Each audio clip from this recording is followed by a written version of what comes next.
Hello friends, तर story आवडली तर कमेंट्स करायला विसरू नका, कारण स्टोरी खरंच खूप इंटरेस्टिंग आहे आणि कमेंट्स आल्या की आम्हालाही उत्साह मिळतो. या बाईने चिडून विचारले, गुड, पण न्यूज चॅनेलवर अजूनही राजवीरच्या मृत्यूबद्दल काही बातम्या का नाही येत आहे? रवी शांत स्वरात उत्तरला, मॅडम, सध्या फक्त अपघाताची बातमी दाखवत आहेत. अपघात इतका भयानक झाला आहे की गाडी आणि गाडीतले लोक ओळखण्याच्या स्थितीत नाहीत. गाड्या पूर्णपणे चकनाचूर झाल्या आहेत. मृतदेहाचा चेहरासुद्धा इतका खराब झाला आहे की कोणतीही ओळख पटत नाहीये. पोलीस प्रयत्न करत आहेत. जसजशी माहिती मिळेल ती लगेच न्यूज चॅनलवर जाईल. बाकी आमचे माणसं सर्वत्र लक्ष ठेवून आहेत.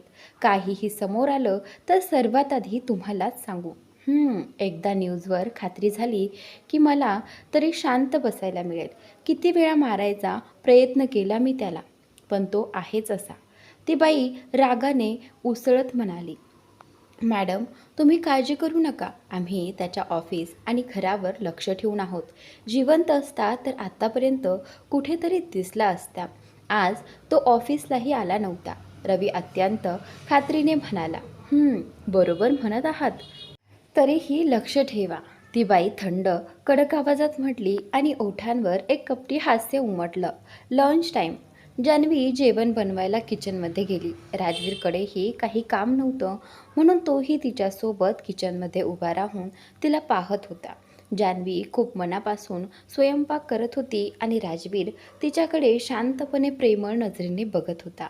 दोघांनी एकत्र जेवण केलं, पण इतका वेळ सोबत असूनही जास्त बोलणं झालं नव्हतं. शांतता दोघांवरही पसरली होती. जान्हवी तर कंटाळून गेली होती. सायंकाळ होताच राजवीर म्हणाला, चला निघूया, आणि दोघे शहराकडे परत निघाले. राजवीरने गाडी जान्हवीच्या सोसायटीच्या गेटसमोर थांबवली. गाडी थांबताच जान्हवी बाहेर उतरू लागली. तेवढ्यात राजवीरने तिला थांबवलं. थांबा. जान्हवी थांबली. राजवीर गंभीर आवाजात म्हणाला, काल आणि आज जे काही घडलं याबद्दल तुम्ही कुणालाही काही सांगणार नाही. काल रात्री तुम्ही माझ्यासोबत होतात हे सुद्धा नाही, आणि ब्रेक फेल झाल्याबद्दल तर अजिबात नाही. नीट समजलं ना मिस जान्हवी? जान्हवीला त्याच्या बोलण्याने आश्चर्य वाटलं. पण का, तिने विचारलं. यावेळी राजवीर चिडला. जितकं सांगितलं आहे तितकंच करा. प्रश्न विचारणं आवश्यक आहे का? हो हो, ठीक आहे. कोणालाही काही सांगणार नाही. आता मी जाऊ? जान्हवी ही चिडूनच म्हणाली, जाऊ शकता. त्याचा आवाज पुन्हा थंड झाला. जान्हवी गाडीतून उतरू लागली आणि अचानक तिचा चेहरा उतरला. अरे देवा, माझा बॅग तर दुसऱ्या गाडीत राहिलाय. माझा मोबाईल, घराची किल्ली सगळं त्यातच आहे. राजवीर वैतागला. खूपच वेळ लावला आठवायला. मिस जान्हवी, स्वतःचं सामान तुम्ही कसं काय विसरता? इतक्या निष्काळजी कशा आहात? त्यानंतर हे ऐकून जान्हवी रडू लागली. आता मी घरात कशी जाणार? राजवीर ना तिच्यासोबत वर जाऊ शकत होता, ना तिला स्वतःसोबत घेऊन जाऊ शकत होता. त्याच्यासोबत गेली तर तिच्या जीवाला धोका होता, आणि एवढ्या लांबून बॅग मागवणं जवळपास अशक्य होतं. राजवीर पूर्णपणे गोंधळला होता. काय करावं हेच समजत नव्हतं. तेवढ्यात तिथून तनू जाताना दिसली. तनू दिसताच जान्हवी जोरात ओरडली, तनू! राजवीर काही बोलण्याआधीच जान्हवी ओरडणार इतक्यात त्याने तिच्या तोंडावर हात ठेवला. पागल झालीस का? असे का ओरडत आहेस? तो झटकन म्हणाला. जान्हवीला श्वास घ्यायला त्रास होत होता म्हणून ती त्याचा हात दूर करण्यास सांगते. राजवीर लगेच हात काढून म्हणतो, आता मात्र ओरडू नकोस. हात दूर होताच जान्हवी जोराने श्वास घेऊ लागली. काही क्षण स्थिरावल्यानंतर ती बोलली, मी जाते. माझ्या सोबतच्या दीकडे दुसरी चावी आहे. त्या पण घरी जात आहेत. बाय. आणि हो, माझी बॅग लवकरात लवकर पाठव प्लीज. असं म्हणत जान्हवी तिथून घाईघाईने निघून गेली. जान्हवी गेल्यावर राजवीरनेही सुटकेचा निश्वास टाकला. तिच्या जीवाला त्याच्यामुळे काही धोका निर्माण होऊ नये अशी त्याची इच्छा होती. आधीच त्याच्यामुळे कित्येकांचे जीव गेले होते. घरी पोहोचल्यावर जान्हवीनेही आरामात श्वास घेतला. अंघोळ करून ती थेट बेडवर येऊन पडली. ती इतकी आनंदात होती जणू कित्येक दिवसांनी तिला नीट झोप मिळणार होती. फायनली आता मी आरामात झोपू शकते, ती आनंदाने म्हणाली. तिला पाहून कोणालाही वाटलं असतं की ती कधीपासून झोपलेलीच नाही. बेडवर पडताच काही क्षणात ती गाढ झोपून गेली. थोड्या वेळाने तिचा अलाराम वाजू लागला, पण जान्हवी इतक्या गाढ झोपेत होती की अलारामही वाजून थकला तरी ती हालत नव्हती. बराच वेळ गेल्यावर ती आळसलेल्या आवाजात म्हणाली, किती वाजलेत? ती टेबलवरील अलाराम उचलते, त्यात 9 वाजत आले होते. वेळ पाहताच तिचे डोळे अचानक मोठे झाले. 9 कसे वाजू शकतात? ती घड्याळाकडे पुन्हा नीट बघते, पण त्यातही 9च दाखवत होते. तिच्या ऑफिसला जाण्याची वेळ 9 वाजेची आणि ती अजून बेडवरच होती. जान्हवी थडकन उठून बसली. हे कसं शक्य आहे? घड्याळ खराब झाले का? अलाराम तर वाजलाच नाही. ती घड्याळावर हात मारू लागली. नक्कीच खराब झाले. इतका उशीर कसा होऊ शकतो? असं म्हणताच तिची नजर भिंतीवरील घड्याळावर गेली आणि तेही 9च दाखवत होतं. तिचा चेहरा अवाक झाला. ते काय झालं? मी इतकी उशिरापर्यंत कशी काय झोपले? आता तो खडूस मला सोडणार नाही. टाईम पाहताच ती अक्षरशः उडी मारून वॉशरूमकडे पळाली. ती झटपट तयार होऊन ऑफिसमध्ये धावत पोहोचली. तिला फार भीती वाटत होती. राजवीर तिला ओरडणार की नाही, की एखादी शिक्षा देणार. इतक्यात विक्रम तिकडे आला आणि म्हणाला, तू कुठे आहेस आजकाल? आधी सांग, काल ऑफिसला का आली नाहीस? फोनही लागला नाही तुझा. कधी नव्हे ते खूप काळजी वाटत होती. विक्रम अजून बोलतच होता. तेवढ्यात जान्हवी म्हणाली, सगळं नंतर सांगते. आधी मी खूप लेट झाले. आज नक्कीच मला मोठी दम मिळणार आहे त्या खडूसकडून. अरे टेन्शन नको घेऊ. तुला कोणी काही बोलणार नाही. मी आहे ना. शर्टचा कॉलर ठीक करत विक्रम हसत म्हणाला. विक्रम सिरियसली? मला अजिबात विनोद करायचा मूड नाही. मला नक्की डाट बसणार आहे. मी नंतर बोलते. ती पुढे निघू लागली. तेवढ्यात विक्रमने तिचा हात धरला. अरे ऐक, तुला काहीही बोलले जाणार नाही. सर आज ऑफिसमध्येच आलेत नाहीत. हे ऐकताच जान्हवीला विश्वासच बसला नाही. तिला वाटलं तिने चुकीचं ऐकलं असेल. ती पुष्टी करण्यासाठी पुन्हा विचारते, काय तो खडूस आज ऑफिसला नाही आला? खरंच? हो नाही आला. विक्रम पुन्हा म्हणाला. नक्की? तुला माहीत आहे ना? कुठे जान्हवी अजूनही खात्री करून घेत होती, कारण तिला हे खरं वाटतच नव्हतं. अच्छा, हे सगळं सोड. आधी हे सांग, आज ऑफिसला का आली नाहीस? विक्रमने जान्हवीला विचारलं. माझी तब्येत थोडी बिघडली होती म्हणून येऊ शकले नाही, जान्हवी बहाणा करत म्हणाली. मी तुझ्या घरीही आलो होतो, पण तू दरवाजा उघडलाच नाहीस. किती वेळ बेल वाजवली. मला वाटलं तू घरी नसशील. विक्रम पुन्हा म्हणाला. हो, मी मेडिसिन घेऊन झोपले होते. कळलंच नसेल, जान्हवी पुन्हा बहाणा करत बोलली. ओ ठीक आहे, एवढंच म्हणत होता. इतक्यात जान्हवीचं त्याला अडवत म्हणाली, अच्छा मी निघते, आणि तिथून थेट निघून गेली. तिला नको होतं की विक्रम आणखी काही विचारेल आणि तिच्याकडून सत्य बाहेर पडेल. राजवीरने तिला काल आणि परवा रात्रीच्या घटनेबद्दल कोणालाही सांगू नकोस असं स्पष्ट सांगितलं होतं. म्हणूनच जान्हवीने काहीही न सांगण्याचा निर्णय घेतला.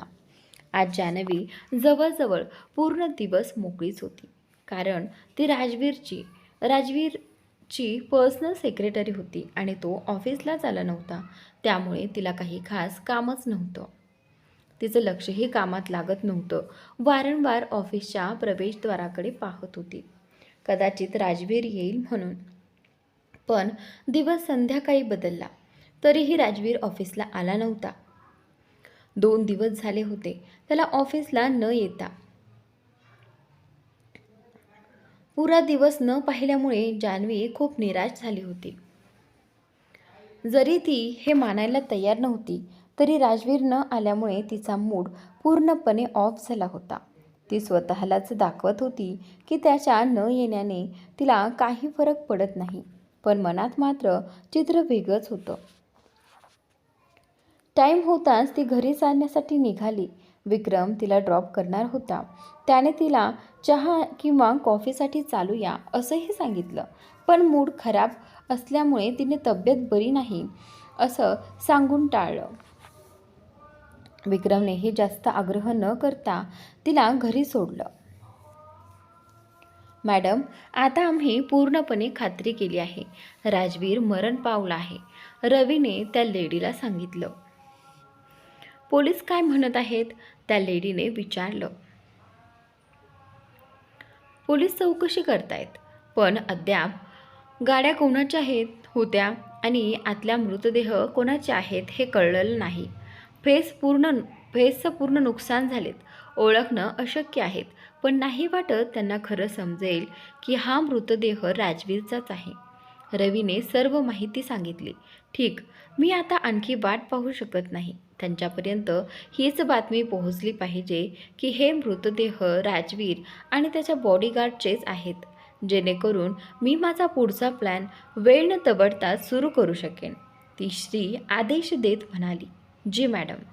आणि हो, या बातमीचा मागोवा आमच्याकडे येणार नाही याची काळजी घे. कोणालाही संशय येऊ नये. जी मॅडम, नक्की, असं म्हणत रवी निघून गेला. फायनली मरलाच तो. आता माझी वर्षांपासूनची इच्छा पूर्ण होईल. ती बाई एक विकृत हास्य करत खुशीत म्हणाली. थोड्या वेळात न्यूज चॅनल्सनी आग पकडली. सगळीकडेच राजवीरच्या मृत्यूची चर्चा सुरू झाली. पोलिसांनी एका मृतदेहाला राजवीर म्हणून घोषितही केलं आणि कुटुंबाला बॉडी रिसीव्ह करण्यासाठी बोलावलं. ज्यांनी त्याला ओळखलं त्यांच्यात वेगवेगळे भाव होते. व्यवसायातील शत्रू आनंदाने सेलिब्रेशन करत होते. बिझनेस पार्टनर्सही घाबरले होते. त्याचं गुंतवलेले पैसे बुडतील का याची भीती.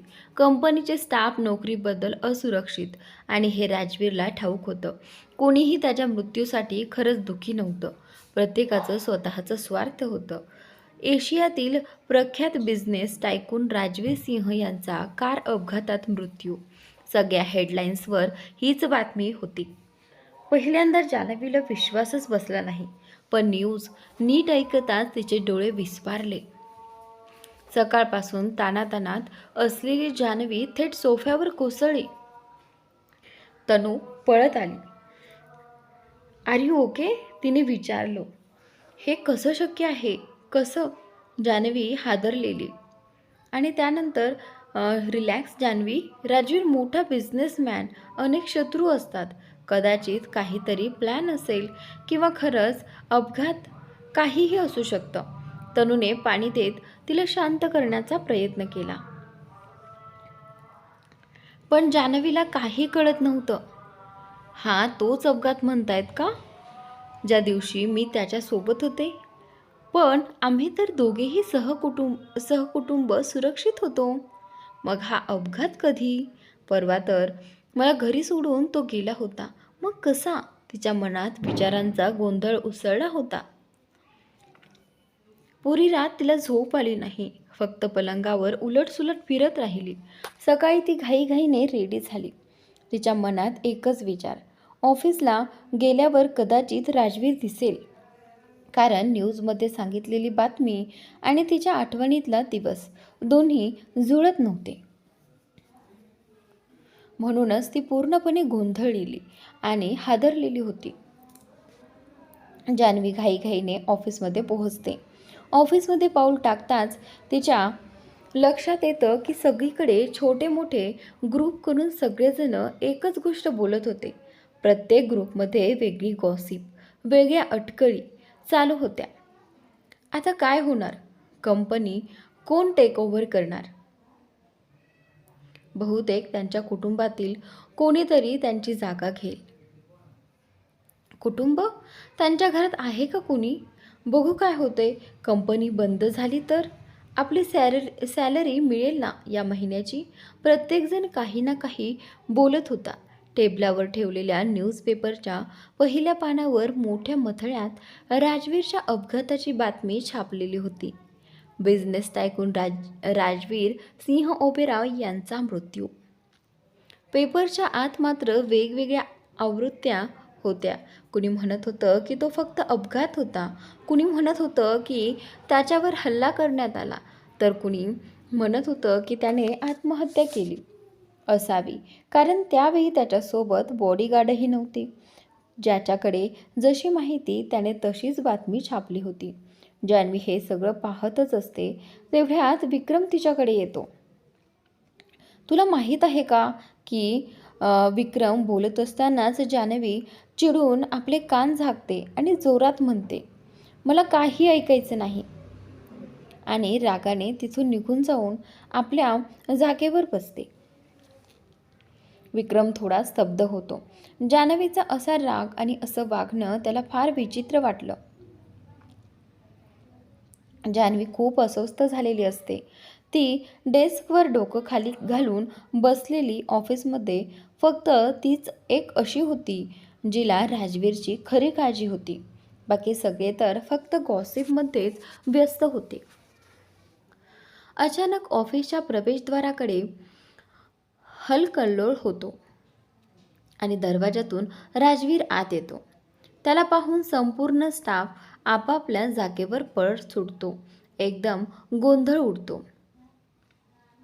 जान्हवीने पाहिलं तेव्हा राजवीर जणू एखाद्या चित्रपटातील हिरोसारखा थेट ऑफिसमध्ये चालत येत होता. राजवीरला पाहताच जान्हवीच्या चेहऱ्यावर आनंद पसरतो, जणू तिच्यात पुन्हा श्वास भरला होता. राजवीरचंही लक्ष सरळ जान्हवीवरच होतं.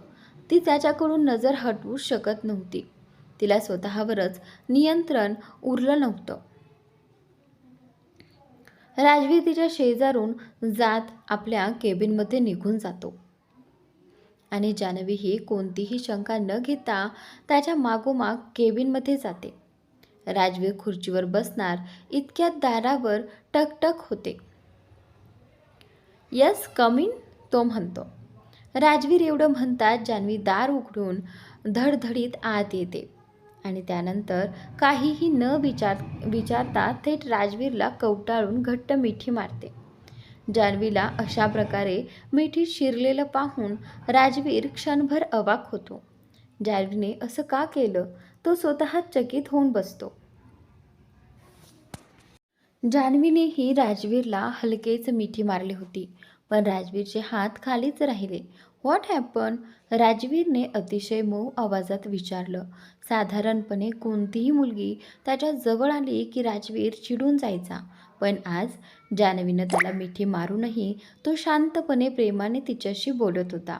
कदाचित याचं कारण बाहेर जे झालं होतं ते असेल. त्याच्या मृत्यूच्या अफवेने संपूर्ण ऑफिसमध्ये चर्चा सुरू होती.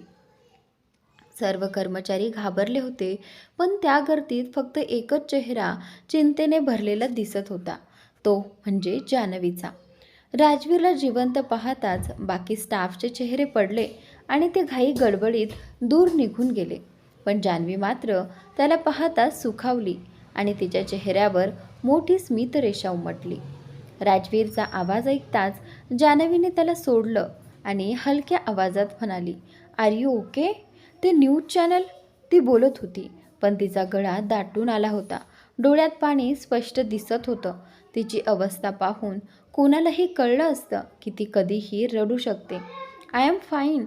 राजवीरने तिच्या खांद्यावर हलकेच हात ठेवत तिच्या डोळ्यात पाहून उत्तर दिलं. या क्षणी जान्हवीला खूप अनकम्फर्टेबल वाटू लागलं. ती इथे का आली आणि काय बोलायला आली होती हेच तिला आठवेनासं झालं. तिने काही न बोलता तिथून निघण्याचा प्रयत्न केला. ती दारापर्यंत पोहोचली तेवढ्यात राजवीरने मागूनच म्हटलं, एक कप कॉफी आणा मिस जान्हवी. ती बाहेर गेल्यावर राजवीर खुर्चीत मागे टेकून शांतपणे बसला. जान्हवी येऊन त्याची काळजी घेत होती, यामुळे त्याच्या मनाला एक अनोखा दिलासा मिळत होता. आजवर त्याच्यावर अनेकदा हल्ले झाले होते, पण त्याच्या मृत्यूची चिंता कधीच कुणी व्यक्त केली नव्हती. मात्र आज जान्हवी त्याच्यासाठी खरोखरच घाबरलेली होती. हे जाणवून राजवीरला पहिल्यांदाच कुणीतरी आपलं असल्यासारखं वाटलं. तेवढ्यात मिस्टर मेहता केबिनमध्ये आले. सर, हे न्यूज चॅनल्सवर काय चाललंय? त्यांनी विचारलं. काही नाही, थोड्याच वेळात सगळं क्लिअर होईल. आपण आपलं काम बघा, राजवीर शांतपणे म्हणाला. जी सर, म्हणत मिस्टर मेहता निघून गेले. दरम्यान दुसऱ्या ठिकाणी, माझी प्रेस कॉन्फरन्स अरेंज केली आहे ना? एक स्त्री रवीकडे पाहत म्हणाली. जी मॅडम, आज 12 वाजता कॅन्डी क्लबमध्ये ठेवली आहे. रवीने उत्तर दिलं. फायनली तो क्षण आलाच जिची मी वर्षानुवर्ष वाट पाहत होते. मी तयार होऊन येते. माझ्या जाण्यासाठी कार तयार ठेवा. या शुभ कामात मला अजिबात उशीर नको.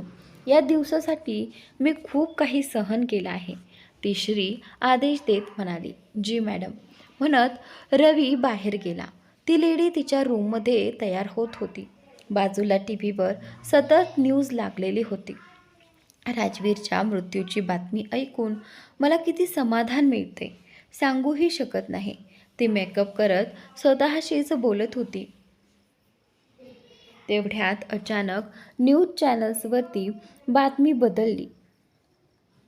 माफ करा, आम्हाला मिळालेल्या सूत्रांनुसार आत्ताच कळलं आहे की पोलिसांना मिळालेली जी डेड बॉडी होती ती बिझनेस टायकून राजवीर सिंग ओबेरॉय यांची नाही. पोलिसांना कुणीतरी चुकीची माहिती दिली होती. आज सकाळीच राजवीर सिंग ओबेरॉय स्वतः पोलिसांना भेटले आणि त्या बातमीचं खंडन केलं. ते पूर्णपणे जिवंत आहेत. त्या अपघाती गाड्यांशी किंवा त्यामध्ये असलेल्या लोकांशी त्यांचा काहीही संबंध नाही. त्या गाड्या आणि ते मृतदेह इतर कुणाचे आहेत या प्रकरणात ओबेरॉय एम्पायरचा काहीही संबंध नाही. हे सर्व कुठला तरी पब्लिसिटी स्टंट आहे की त्यांच्या कुठल्या शत्रूची योजना हे जाणून घेण्यासाठी आमच्यासोबत राहा. हे ऐकताच त्या बाईंच्या पायाखालची जमीनच सरकली. कालपासून ज्या मोठ्या हसऱ्या चेहऱ्याने त्या वावरत होत्या ती स्मितरेषा क्षणात नाहीशी झाली. त्या घाईघाईने आपला मोबाईल उचलतात आणि एक नंबर डायल करतात. रवी, कुठे आहेस? लगेच आत ये. जी मॅडम, गाडी तयार आहे, पण अजून जाण्याला वेळ आहे ना? रवी फोन उचलून म्हणाला. कुठे जायचं आहे ते मी सांगेन. तू जितकं सांगितलं आहे तितकंच कर. जास्त प्रश्न विचारू नकोस. त्या बाई रागाने बोलताच फोन कट करतात. रवी घरात येतो. त्या बाई त्याला न्यूज चॅनलवरील बातमी दाखवतात. बातमी पाहून रवीचेही डोळे विस्फारले. हे हे हे कसं शक्य आहे मॅडम? तो थरथरत म्हणाला. जणू त्याच्यावर विश्वासच बसत नव्हता.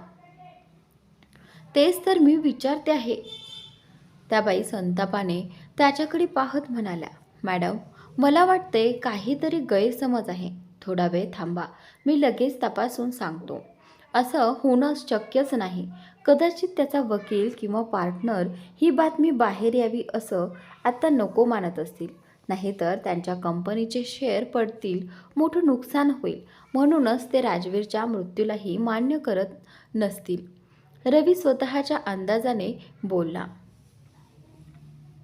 मला काही फरक पडत नाही. मला लगेच कळायला हवं की यात सत्य किती आहे. त्या बाई रागाने म्हणाल्या. जी मॅडम, मी आता लगेच शोध काढतो. असं म्हणत रवी बाहेर निघून गेला. त्या बाई सतत चिडचिड करत खोलीत इकडे तिकडे फिरत होत्या. आजच्या बातमीने त्यांचा पूर्ण ताबा सुटला होता. त्या फक्त रवीची वाट पाहत होत्या की तो येईल आणि म्हणेल की हे सगळं खोटं आहे. त्यावेळी दुसरीकडे जान्हवी राजवीरसाठी कॉफी बनवत होती. काय झालं होतं मला आज? त्याच त्या खडूसाच्या मिठीत काय गेलं मी? देवापुढे हात जोडते. काहीही सुचत नाही मला. काय विचार करत असेल तो माझ्याबद्दल? हे देवा, माझं काही खरं नाही, असं म्हणत ती स्वतःशीच पुटपुटत होती. बऱ्याच वेळानंतर रवी परत घरात आला. हो, काय पटकन बोल, त्या बाई त्याच्याकडे रोषाने पाहत म्हणाल्या. मॅडम, मी तपासलं. त्या दिवशी फक्त 2 गाड्यांचा अपघात झाला होता. बाकी गाड्या कुठे गायब झाला याचा काहीच मागोवा नाही. आणि बहुतेक त्या 2 गाड्यांमध्ये राजवीर नव्हता. रवी घाबरत घाबरत म्हणाला. वाह, फार लवकर कळलं तुला हे. आणि माझे 20 लाख कुठे गेले ते लोक? बोल, माझे पैसे परत दे. त्यांनी काही कामही केलं नाही, मग पैसे कशाचे? त्या बाई किंचाळत म्हणाल्या. मॅडम, ते कुठे गायब झाले हेच कळत नाही. त्यांचा एकही कॉन्टॅक्ट नंबर नाही. त्यांना शोधणं आता खूप कठीण आहे. कदाचित ते आता भूमिगत झाले असतील.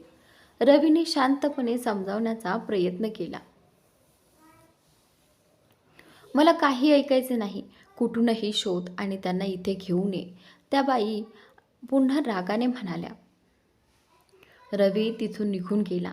तो बाहेर पडताच त्या बाई संतापाने समोरचे सामान उचलून इकडे तिकडे फेकू लागल्या. हे पाहून रवीने मागे वळून न पाहताच पळ काढला. नाही नाही, हे माझ्याबरोबर होऊच शकत नाही. तो जिवंत कसा राहिला? यावेळी तर मी त्याच्या सगळ्या गाड्यांचे ब्रेक फेल करून घेतले होते, तरीही तो कसा वाचला? आतून सतत काहीतरी काहीतरी फुटण्याची आवाज येत होत्या. आज दिवसभर राजवीरचा मूड खूप चांगला होता.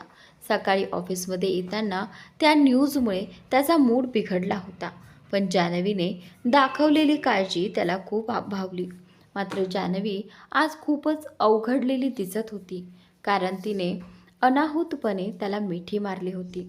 त्या क्षणापासून ती राजवीरकडे नजर भिडवण्याचे टाळत होती. हे राजवीरलाही नीट जाणवत होतं, म्हणून त्यानेही तिला आज अजिबात त्रास दिला नव्हता. जेव्हा जेव्हा तो तिला केबिनमध्ये बोलवायचा, तेव्हा जान्हवी नजर चुकवत काम उरकून लगेच बाहेर निघून जायची. संध्याकाळचे 6 वाजले होते. जान्हवीने धीर करून राजवीरच्या केबिनमध्ये प्रवेश केला. सर, माझी सुट्टीची वेळ झाली आहे. मी जाऊ का? ती अजूनही इकडे तिकडे पाहतच बोलत होती. तिच्या नजरा राजवीरवर थांबत नव्हत्या. अच्छा, टाईम झाला, राजवीर घड्याळाकडे पाहत म्हणाला. त्याने नजर वर केली तर जान्हवी आशेने त्याच्याकडे पाहत होती. मनात खूप काही असतानाही त्याने हो, जा असंच उत्तर दिलं आणि ते ऐकताच जान्हवी पटकन केबिनमधून निघून गेली. तिचा तो घाईघाईने निघून जाण्याचा अंदाज पाहून राजवीरच्या चेहऱ्यावर नकळत एक हलकी स्मितरेषा उमटली. दोघांच्या मनात एकमेकांविषयीची भावना तयार होऊ लागल्या होत्या. फरक इतकाच की त्यांना अजूनही याचा स्वीकार करायचा नव्हता. दरम्यान जी श्री राजवीरवर हल्ला करून घेत आहे, तिचा खुलासाही लवकरच होणार होता. जान्हवी घरी येऊन फ्रेश झाली आणि बेडवर बसली. तेवढ्यात तिचा फोन वाजला. फोन मिशाचा होता. परवा तिचा हरवलेला बॅग तिला मिळाल्यापासून ती थोडी रिलॅक्स होती. राजवीरने तिच्या ऑफिसमध्ये येण्याआधीच बॅग तिच्या डेस्कवर पोहोचवून दिला होता, जेणेकरून तिला त्रास होऊ नये. फोन उचलताच मिशाने तिला झापायला सुरुवातच केली. ओ मॅडम, फोन उचलतही नाहीत. मला तर वाटलं तुझ्याकडे हा फोन फक्त शो ऑफसाठी आहे. मी कित्येक दिवस फोन करते, कधीतरी उचल ना. व्यस्त असशील तर नंतर मिस कॉल पाहून तरी परत कर. मिशा एकदम थांबेना. जान्हवीला बोलण्याची संधीच मिळाली नाही. अच्छा, सॉरी बाबा, पुढे लक्ष देईन. जान्हवी तिला शांत करण्याचा प्रयत्न करत म्हणाली, ठीक आहे, चूक मानलीस म्हणून माफ केलं तुला. तू किती नशीबवान आहेस की तुला माझ्यासारखी फ्रेंड मिळाली आहे. मीशा स्वतःची तारीफ करत म्हणाली, हो हो, खूप उपकार. जान्हवीने हसत उत्तर दिलं. चल, सांग आता कुठे आहेस. कार्तिकनेही तुला अनेकदा फोन केला. आंटीजीही काळजी करत होत्या. मी त्यांना सांगितलं की माझी रोज तुझ्याशी बोलणं होतं, नाहीतर त्या जास्तच टेन्शन घेत बसल्या असत्या.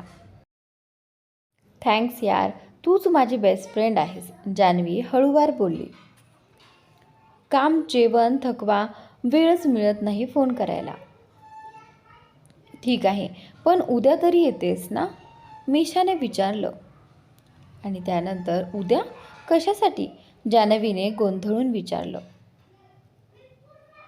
परवा माझी सगाई आहे आणि तू एक दिवस आधी येणार असं प्रॉमिस केलं होतं.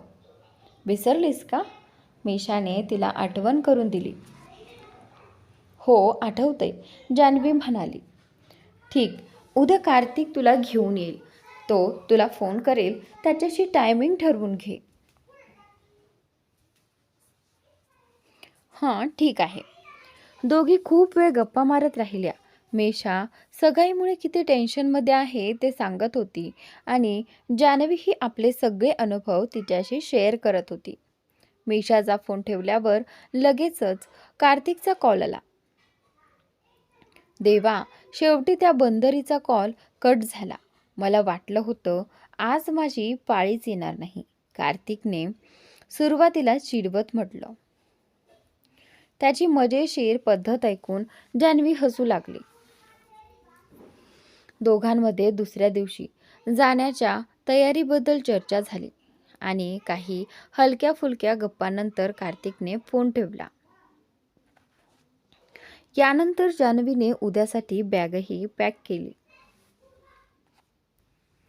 पॅक करताना ती स्वतःशी पुटपुटली, बॅग तर झाली, पण उद्या ऑफिसमधून सुट्टी कशी मागू. त्या खडूसकडून सुट्टी मागणं म्हणजे स्वतःशी वाट लावून घेणं. देवा मदत कर. दुसऱ्या दिवशी ती नेहमीपेक्षा खूपच लवकर ऑफिसला पोहोचली. अजून राजवीर आलेला नव्हता. तेवढ्यात विक्रम आला. आज सूर्य कुठून उगवला, मिस जान्हवी, एवढ्या लवकर, विक्रमने चिडवत विचारलं. काहीही नको बोलूस, जान्हवीने हसतच प्रतिकार केला. चला मग, अजून 10 मिनिटे आहेत, चहा मारूया, विक्रम म्हणाला. हो चालेल, म्हणत जान्हवी त्याच्यासोबत निघाली. चहा घेताना विक्रमने तिच्या चेहऱ्याकडे पाहून विचारलं. काय झालं, खूप टेन्शनमध्ये दिसतेस. सुट्टी हवी आहे, फ्रेंडची सगाई आहे, गावाला जायचे, पण तुला माहिती आहे ना तो खडूस, म्हणून टेन्शन आले. कधीची पाहिजे सुट्टी, विक्रमने विचारलं. आज हाफ डे आणि पुढची 2 दिवस सुट्टी. अरे वा, इतके दिवस सुट्टी मिळणं कठीण आहे. तू 1 दिवस आधीच सुट्टी घेतली होतीस, विक्रम म्हणाला. मग करायचं काय, जान्हवी अधिक चिंतेत पडली. विक्रम थोडा विचार करून म्हणाला. एक काम कर, बहाणा कर आणि सुट्टी घेऊन निघून जा. बहाणा कोणता, जान्हवीने निरागस चेहऱ्याने विचारलं. एकदा तर जान्हवीचा इतका क्यूट चेहरा पाहून विक्रम त्या क्षणातच हरवून गेला. ओ हॅलो, कुठे हरवलात, जान्हवी त्याच्या चेहऱ्यासमोर हात हलवत म्हणाली. काय, जान्हवीचा आवाज ऐकताच विक्रम भानावर आला. अगं सांग ना, काय बहाणा करू मी, जान्हवी पुन्हा त्याला विचारते. विक्रम थोडा विचार करतो आणि म्हणतो. हो, सरांना सांग की तुला बरं वाटत नाही, तब्येत बरी नाही. 2-3दा सांगितलंस तर सुट्टी मिळून जाईल. आणि उद्या परवासाठी कंपनीच्या ईमेलवर सिक लीव्ह टाकून दे. झालं तुझं काम. ओ म्हणजे आणि सुट्टी मिळेल, जान्हवी त्याचं बोलणं लक्षपूर्वक ऐकते आणि थोडी एक्सायटेड होऊन म्हणते. हो नक्कीच मिळेल. आजारी माणसाला ऑफिसला या असं कोण सांगतं, आणि याने तुझं कामही होईल. विक्रम तिचा आत्मविश्वास वाढवत म्हणतो. दोघं चहा पीत काही वेळ गप्पा मारतात. चल लवकर जाऊया, वेळ झाला, जान्हवी म्हणते. दोघेही घाईघाईने परत ऑफिसकडे निघतात. पण राजवीर त्यांच्यापेक्षा पुढे असतो, म्हणून ते त्याच्या मागे मागे धावतच जातात. राजवीर आधीच ऑफिसमध्ये पोहोचलेला असतो. जान्हवीचा डेस्क रिकामा पाहून तो तिथेच थांबतो. जान्हवी आणि विक्रमही त्याच्याच मागून येतात. दोघेही मागून राजवीरला गुड मॉर्निंग म्हणतात. राजवीर वळून बघतो. जान्हवी आणि विक्रम जवळजवळ उभे असतात. ते पाहून त्याचा चेहरा लगेच कठोर होतो. त्याला ते दृश्य अजिबात आवडत नव्हतं. तो घड्याळाकडे पाहतो आणि म्हणतो, मिस जान्हवी. तो पुढचं वाक्य बोलणार इतक्यात जान्हवीचं मध्येच बोलते. सर, आम्ही तर कधीच्या ऑफिसला आलो आहोत. तिथे बघा माझी बॅग. पण राजवीर तिचं बोलणं मध्येच तोडत कडक आवाजात म्हणतो, ऑफिसमध्ये काम करायला येतात की फिरायला? विक्रम लगेच म्हणतो, नाही सर.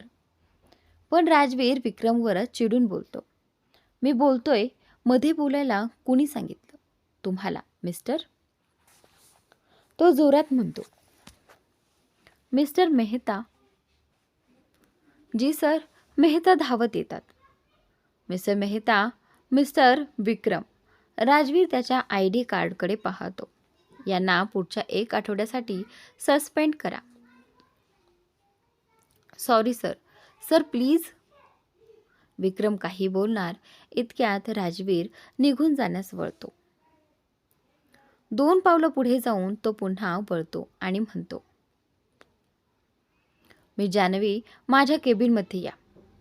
इतकं सगळं अचानक घडलं होतं की जान्हवीला अजूनही काहीच समजत नव्हतं. तिला विक्रमसाठी खूप वाईट वाटत होतं आणि आता राजवीरने तिलाही बोलावलं होतं. ती स्वतःवरही चिडलेली होती. खरं तर राजवीरचं बोलणं जान्हवीने मध्ये तोडलं होतं, विक्रमने नाही. पण आता काही बदल शक्य नव्हतं. राजवीरच्या जळणाऱ्या स्वभावाची पहिली बळी विक्रमच ठरला होता. जान्हवी केबिनकडे चालू लागली. पाय जणू तिची आज्ञाच ऐकत नव्हते. कशाला गेली चहा प्यायला? का? माझ्यामुळे बिचारा विक्रम. ती स्वतःला दोष देत चालत होती. मे कम इन सर? कापऱ्या आवाजात तिने दरवाजात उभी राहून विचारलं. कशासाठी येता तुम्ही इथे मिस जान्हवी? हा ऑफिस आहे, पार्टी एरिया नाही. राजवीर संतापाने बोलला. नाही सर, म्हणजे माझं डोकं दुखत होतं म्हणून मी चहा प्यायला गेले होते. त्यात विक्रमची काहीच चूक नव्हती. सर, मीच त्याला सोबत यायला सांगितलं होतं. जान्हवी थरथरत सगळं कबूल करते. तिचं बोलणं ऐकून राजवीरचा राग थोडा मवाळ होतो आणि तो म्हणतो, इतकं होतं तर कॅन्टीनमधून डेस्कवरच मागवला असता. कामाच्या वेळेत फिरण्याची काहीही गरज नाही. त्याला तिची काळजी होती, पण याचा अर्थ तो तिचं विक्रम सोबत जाणं स्वीकारणार नव्हता किंवा तिचं विक्रमची बाजू घेणं. जी, पण मी सांगितलं ना यात विक्रमची काही. जान्हवी पुढे बोलणार, पण राजवीर पुन्हा तिचं बोलणं तोडत रागाने म्हणतो, मला कोणाची चूक आहे ते तुम्हाला विचारायची गरज नाही मी जान्हवी. त्याला तिचं विक्रमचं समर्थन अजिबात आवडलेलं नव्हतं. जान्हवी पुढे बोलायला लागते. हो, पण एकाच चुकीसाठी शिक्षा फक्त त्यालाच का? मलाही तर. पण ती वाक्य पूर्ण करेपर्यंत राजवीर पुन्हा तिचं बोलणं कापतो. आणि आजचा भाग इथेच संपतो. पुढील भाग पाहण्यासाठी चॅनलला सबस्क्राईब नक्की करा.